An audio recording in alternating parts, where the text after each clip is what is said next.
यीशु की कहानी, जैसा कि ईसाई परंपरा में बताई गई है, पश्चिमी सभ्यता के इतिहास में सबसे प्रसिद्ध और महत्वपूर्ण कथाओं में से एक है। यहाँ यीशु के जीवन और शिक्षाओं का संक्षिप्त विवरण दिया गया है। जन्म और प्रारंभिक जीवन। बाइबल के नए नियम के अनुसार यीशु का जन्म बेथलेहम में मैरी और जोसेफ के यहाँ हुआ था। उनका जन्म पारंपरिक रूप से 25 दिसंबर को मनाया जाता है और यह ईसाई धार्मिक कैलेंडर में एक केंद्रीय घटना है। ऐसा माना जाता है कि उनका जन्म अस्तबल में हुआ था और उन्हें चरनी में रखा गया था। मंत्रालय। यीशु ने लगभग 30 वर्ष की आयु में अपना सार्वजनिक मंत्रालय शुरू किया। वह अपनी शिक्षाओं, उपचारों और चमत्कारों के लिए जाने जाते थे।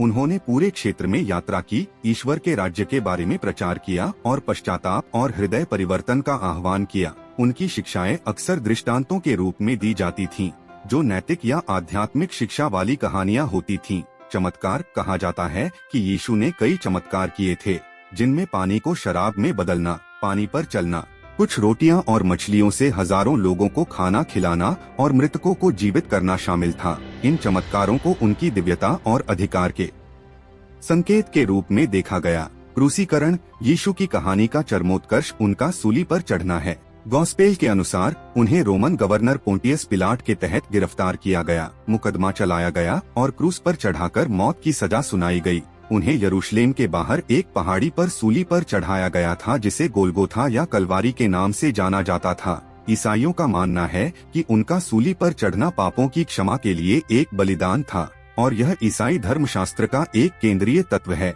जी उठने। ईसाइयों का मानना है कि सूली पर चढ़ाए जाने के तीसरे दिन यीशु मृतकों में से पुनर्जीवित हो गए थे।